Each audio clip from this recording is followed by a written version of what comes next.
which part of the spiritual world they were living in until recently.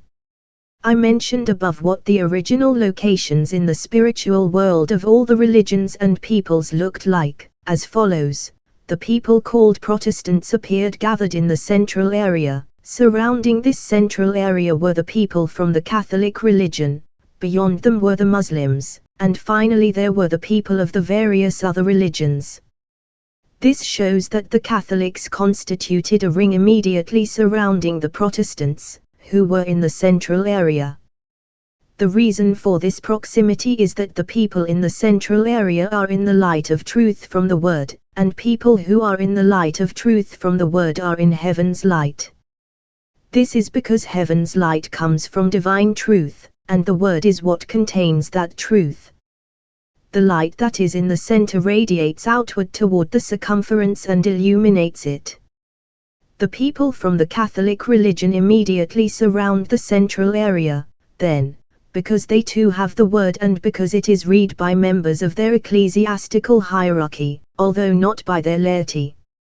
So this is why Catholic people in the spiritual world have homes near those who are in the light of truth from the Word. Now I need to say what their life was like before their homes were completely destroyed and laid waste. Most of the Catholics lived in the southern and the western regions. Relatively few were in the northern and the eastern regions. The ones who lived in the south were clergy, who in the world had been more clever than others and who had firmly convinced themselves of their religious principles. Among them also lived many of the nobility and the wealthy. These did not live above ground there but lived underground for fear of robbers, stationing guards at the entrances. There was a vast city in that region, one that stretched almost all the way from east to west and even extended a little into the west itself, situated close to the central area where the Protestants lived. Millions of people, or spirits, were living in that city. It was full of cathedrals and monasteries. The clergy would bring into the city all the treasures they had been able to accumulate and would hide them away in their own basements or else in underground vaults. These vaults were constructed in such a way that no one but they could get in. They were laid out in the form of a maze. The clergy set their hearts on this treasure hoard, and were convinced it would never be destroyed to all eternity. I have seen the vaults. I was amazed at the skill with which they had been constructed and endlessly extended. Many of those who call themselves members of the Society of Jesus were there. They cultivated friendly relationships with the wealthy who lived in the surrounding areas. On the eastern side of that region there was a place of council, where clergy would meet to discuss how to extend their own power and how to keep the common people in blind obedience. All of this concerns the Catholic dwelling places in the southern region.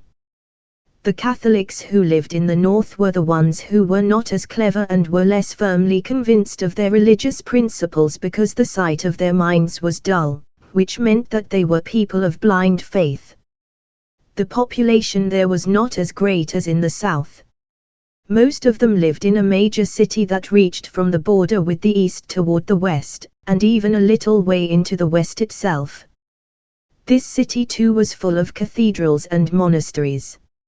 On its eastern edge there were many people of various different religions, including some Protestants. A few places in that region but outside the city were also occupied by Catholics. The Catholics who lived in the East were the individuals of that denomination who had taken the greatest delight in being in power in the world and also possessed some earthly enlightenment. In the spiritual world, they appeared on mountains, but only on the side of them that faced north. None at all were on the side that faced south.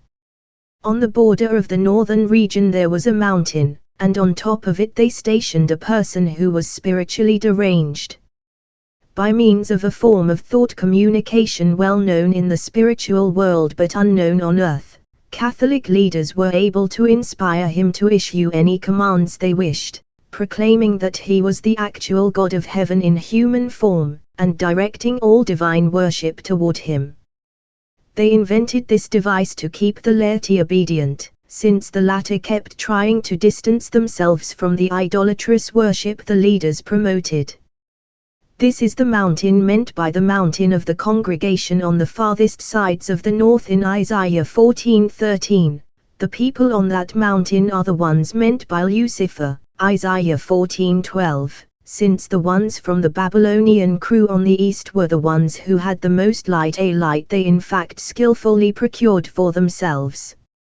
I have even seen some who were building a tower to reach all the way to heaven, where the angels live, but this was just a representation of their schemes. In the spiritual world, schemes are presented to the eyes of people who are at a distance as things that are not actually happening for the ones who are doing the scheming. This is quite common there. This particular sight made it possible for me to know the meaning of the tower whose head was in heaven, so the place was called Babel, Genesis 11:1-10. This is what Catholics were doing in the eastern region. The west, toward the front, was inhabited by people from that religion who had lived during the Dark Ages. Many of them lived underground there, one generation beneath another. A whole tract toward the front, facing north, had apparently been hollowed out underneath and was full of monasteries. You could see their entrances, through caves with covers over them. The people went out and in through these caves, but rarely talked with those who had lived in later ages. These earlier people were of a different disposition and not so evil-minded, because in their times there were no Protestants to fight with, so they had not engaged in so much trickery and malice prompted by hatred and vengefulness. In a western region beyond this tract there were many mountains where the most vicious of these people lived, ones who at heart denied the divine and yet surpassed all others in their verbal professions of reverence and their devout behavior. The people who lived there devised unspeakably horrible methods of keeping the laity under the yoke of their tyranny, and of coercing others as well to submit to that yoke. I am not free to describe these methods, because they were horrendous, but they were like the schemes described in very general terms in heaven and hell. The mountains they lived on are meant by the 7 mountains mentioned in the book of Revelation, and the people themselves are described there as the woman sitting on a scarlet beast, as follows. I saw a woman sitting on a scarlet beast that was full of names of blasphemy, having 7 heads and 10 horns. She had a name written on her forehead, Mystery, Babylon the Great, the mother of fornications and of the abominations of the earth. The 7 heads are 7 mountains on which the woman sits. Revelation 17:3, 5, 9. In the inner meaning, a woman means the church, in an opposite sense, as here, a woman means a profane kind of religion. The scarlet beast means the profanation of heavenly love, and the 7 mountains mean a profane love of power. So this is how Catholics were living in the western region. The reason Catholics live in several different regions is that in the spiritual world we are all taken to the region, and the place within that region, that corresponds to our own feelings and loves. No one is taken anywhere else. For more on this point, see the chapter that deals with the 4 quarters in heaven and hell 141 to 153. In general, all the deliberations of the people of this Babylon focus on ruling not only over heaven but over the entire earth as well, with the aim of taking possession of both heaven and earth, using their stake in each to help them conquer the other. To accomplish this they are constantly thinking up and coming out with new rules and new edicts. They work at this in the other life much the way they did in the world, since we are all the same kinds of people after death as we were in the world, especially in regard to our religion. It was granted me to hear some of their leaders coming up with edicts that were designed to be normative for the common people. There were many separate articles, but they all had the same aim, to increase the leaders' power over the heavens and over the earth, to the point where they would have all the power, and the Lord would have none. These edicts were later read before lay people who were present, and when the reading ended, they heard a voice from heaven saying that though the leaders had not realized it, the content had been dictated by the lowest hell. This was confirmed, too, by the fact that a crew of demons came up from that hell, pitch black and dreadful, snatched these edicts away not with their hands but with their teeth, and carried them back down into their hell. The lay people who saw this were shocked. Why they were allowed to live there right up to the day of the last judgment. This is because the divine design calls for keeping out of hell all the people who can possibly be kept out, and doing so until they can no longer remain among the good. So all are kept out who are capable of pretending outwardly to lead a spiritual life, to represent it in moral behavior as though spirituality were really there inside them, no matter what the faith and the love inside them are actually like. Likewise, people who maintain an outward holiness are kept out of hell, even if they have no inner holiness. Many of the Catholic leaders were of this kind.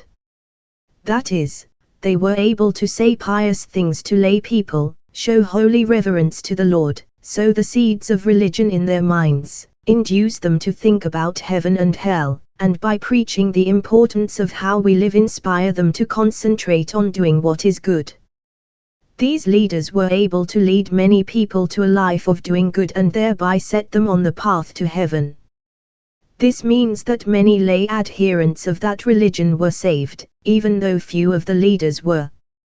These leaders were of the type the Lord referred to as false prophets, who come in sheep's clothing but inwardly are ravenous wolves, Matthew 7:15. In the inner meaning of the word, prophets mean people who teach what is true and use truths to lead others to the doing of good, and false prophets mean those who teach what is false and use bad teachings to lead people astray.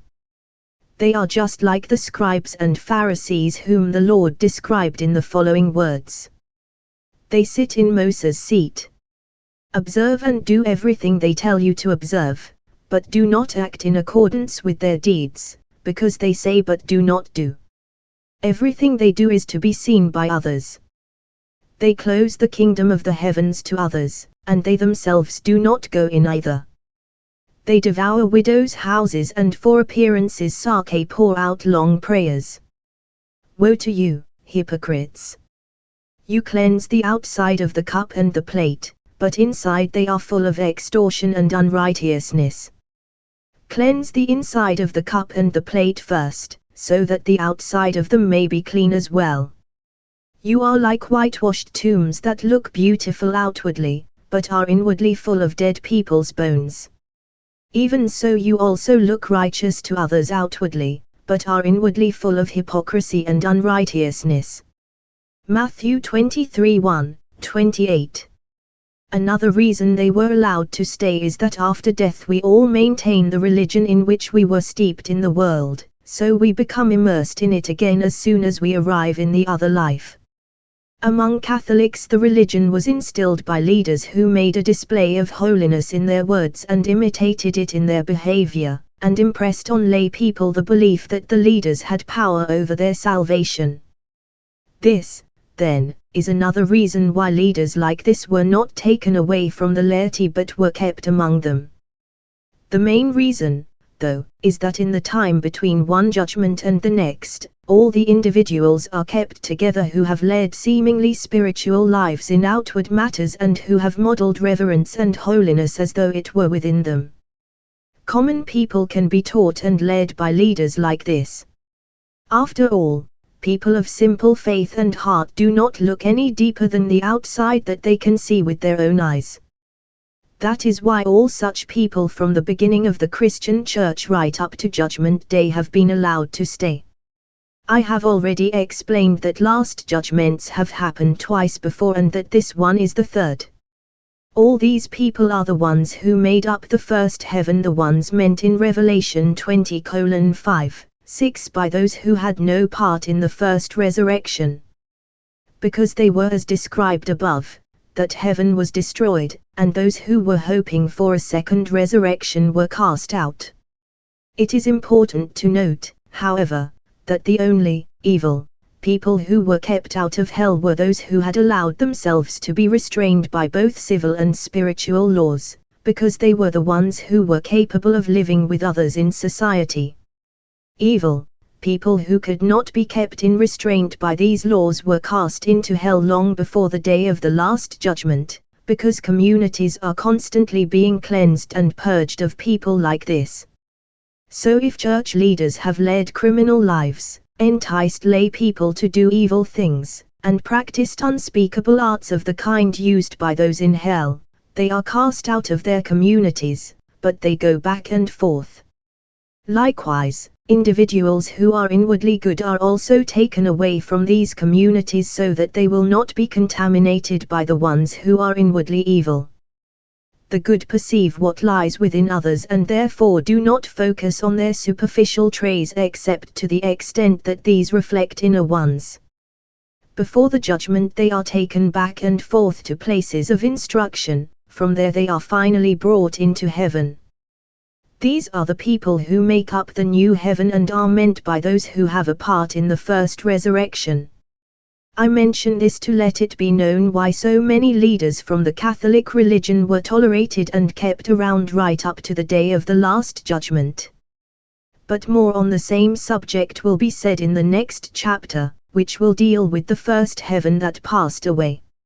How they were destroyed, and how their dwellings became a wasteland. This I would like to describe briefly here. There will be more in my explanation of the book of Revelation. No one else could know that the Babylon we are dealing with here was destroyed except someone who actually saw it happen.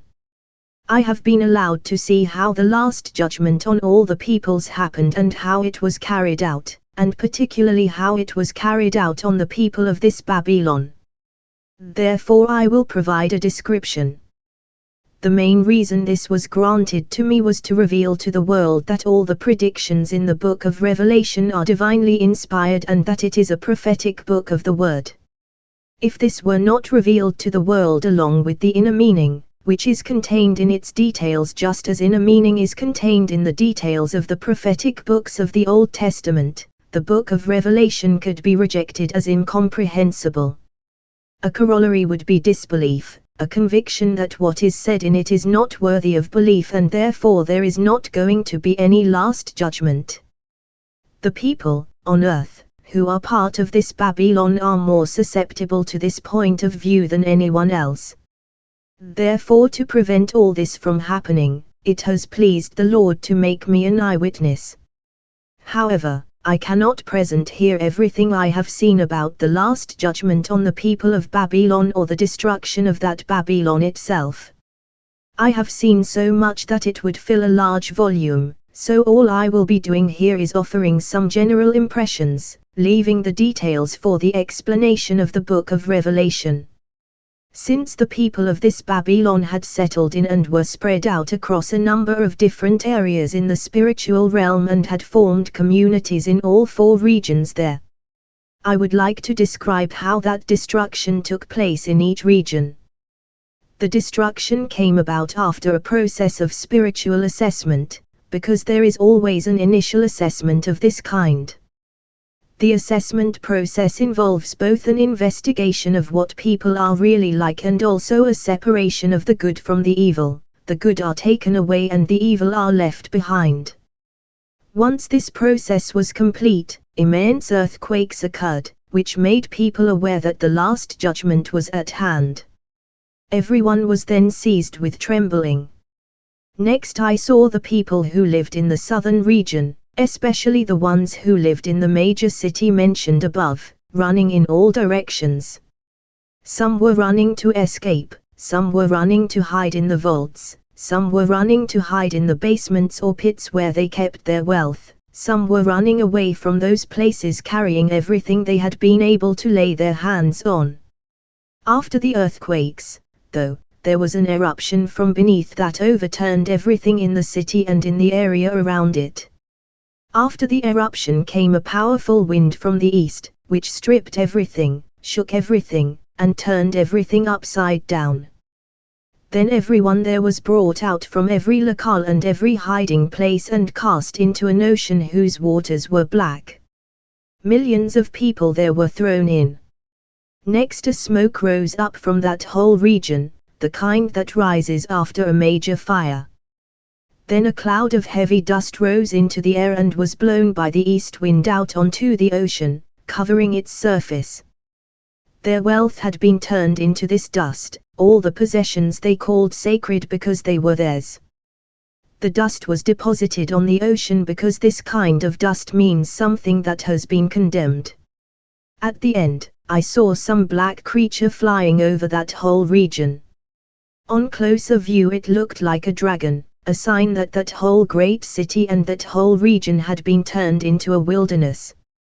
The reason for this image was that dragons mean the false teachings of that kind of religion, and their den means the wilderness that follows an overthrow. See Jeremiah 9:11, 10:22, 49 hours 33 minutes, Malachi 1:3. I also saw that some of the clergy had what looked like a millstone around their left arms. This was a symbol of the fact that they had used the word to support their own loathsome dogmas. That is the sort of thing meant by a millstone. I could see from this what it means in Revelation when it says, "An angel took up a stone like a great millstone and threw it into the sea, saying, Thus with violence the great city Babylon will be thrown down and will not be found anymore." Revelation 18:21. It was different, though, for the people who were in the place of council, in the same region but more toward the east, the council where clergy would meet to discuss how to extend their own power and how to keep the common people in ignorance and blind obedience. These people were cast not into the black ocean but into a great chasm that opened up far and deep beneath them and around them. That is how the last judgment was carried out on the people of this Babylon in the southern region. The following, though, is how the last judgment was carried out on the people who lived toward the front of the western region and the ones who lived in the northern region, where there was that other major city. After massive earthquakes that uprooted everything there right down to the foundations, these, not earthquakes on earth, are the earthquakes referred to in the word. See Matthew 24:7, Luke 21:11, and similar mentions in Revelation 6:12, 8:5, 11:13, 16:18, and in the Old Testament prophets. An east wind came from the south through the west into the north and laid that whole region bare, first the region toward the front of the western quarter, where the people who had lived during the Dark Ages were dwelling underground, and then the great city that stretched from that quarter all the way through the north to the east. Once all the surfaces had been stripped away, everything that had been hidden there became visible. However, since there was not as much wealth there, I saw no eruption or sulphurous fire-consuming treasures. There was only upheaval and destruction, and then everything would turn to smoke. The east wind would die down and then come back again, overturning and destroying things, and carrying them away. It carried off hundreds of thousands of monks and commoners, and cast some of them into the part of the Black Ocean that borders the west. Some others were cast into the great southern abyss mentioned just above, and some into a great chasm in the west. Still others were cast into a non-Christian hell, since a number of the people who had lived in the Dark Ages were as idolatrous as non-Christians. I could also see smoke rising up from that area, going all the way out to the ocean, floating down onto it, and creating a black crust on top of it. The part of the ocean the people had been cast in became completely covered in the dust and ashes of their former homes and possessions. As a result, that ocean was no longer visible, instead there was black earth there, under which were their hells. The last judgment on the people who lived on mountains in the eastern region was carried out like this. I saw those mountains sink into the depths, and all the people on them were swallowed up. The person they had stationed on top of the one mountain there and had proclaimed as God grew darker and darker and then burst into flames and was cast headlong into hell along with the rest. The monks of various orders who lived on those mountains had been calling him God and themselves Christ. In fact, wherever they went they maintained the appalling conviction that they were Christ. Finally, a judgment was carried out on the people who lived farther out in the western region, on mountains there. They were the people meant by the woman sitting on a scarlet beast whose 7 heads were 7 mountains. I saw some of their mountains split down the middle, revealing a huge chasm that spiraled downward. Those who were on those mountains were hurled into that chasm. Other mountains were torn up by the roots and turned completely upside down, so that what had been the peak became the bottom of the mountain. The people from that region who were out on the plains were inundated by a flood and submerged, and the people who were there from other regions were cast into chasms. What I have just been saying, though, is only a fraction of everything I saw. I will be offering more in the explanation of the book of Revelation. These things happened and were completed early in 1757. As for the chasms into which everyone was cast except for the people who were thrown into the Black Ocean, there are many, of which I was shown 4. There was a huge one in the southern region, toward the east there, another in the western region, toward the south there, a third also in the western region, but toward the north there, and a 4th farther out, on the border between the west and the north. The chasms and the ocean are their hells. I saw these chasms, but there were many more that I did not see. The hells of the people of Babylon are divided up according to the various ways in which they profane spiritual things that have to do with the truth and the goodness that are taught by the church. So the world of spirits has now been freed from people like this, and the angels are overjoyed at this liberation, because the people of Babylon were burdening and leading astray as many as they could, even more there than they had in the world. This was because their trickery was more vicious in that world, since they were now spirits, and any malice in someone hides itself within that person's spirit, because the spirit in each of us is the part that thinks, intends, strives, and plans. Many of them were examined and were found to believe nothing at all. Their minds were found to be obsessed with a heinous desire to lead people astray, doing so to the rich in order to gain their wealth and to the poor in order to gain power. Because this was their purpose, they kept everyone in the deepest ignorance and closed off the way to the light and therefore to heaven. The way to the light and to heaven is closed off when knowledge of spiritual things is buried under idolatrous practices and the word is contaminated, weakened, or taken away altogether. How all the people among them who were engaged in doing good and had a longing for truth were saved. Catholics who had lived reverent lives and were devoted to doing good and who, although they did not know truths, felt a longing to know them, were rescued and brought to a particular area toward the front of the western region on its border with the north. There they were given places to live and were established in communities. Then they were sent some Protestant clergy to teach them the word, and as they learned it they were received into heaven. What the circumstances are for Catholics from now on as they pass into the other world from this one. Since the last judgment has now been carried out and the Lord has brought everything back into order, and since all the people who were inwardly good have been taken up into heaven and all the ones who were inwardly evil have been cast down into hell, it is no longer allowed to be as it was, with people gathering together below heaven and above hell and being able to communicate with other groups there. Now, as soon as they arrive, which happens right after they die, the evil are kept completely separate, and after a given amount of time in the world of spirits are taken to their places. So the people who have profaned what is holy, the ones who claimed for themselves the power to open and close heaven and to forgive sins, a power that actually belongs to the Lord alone, the ones who made the Pope's proclamations equal to the word and had power over others as their primary goal, from now on these individuals are taken straight to the Black Ocean or into the chasms where the hells of the profaners are. I have been told by a heavenly source that the individuals of this religion who are like this pay no attention to life after death, because at heart they deny it. They believe only in life in this world. Therefore they care nothing for their plight after death, even though it will wear on to eternity, and in fact, they mock it as a thing utterly inconsequential.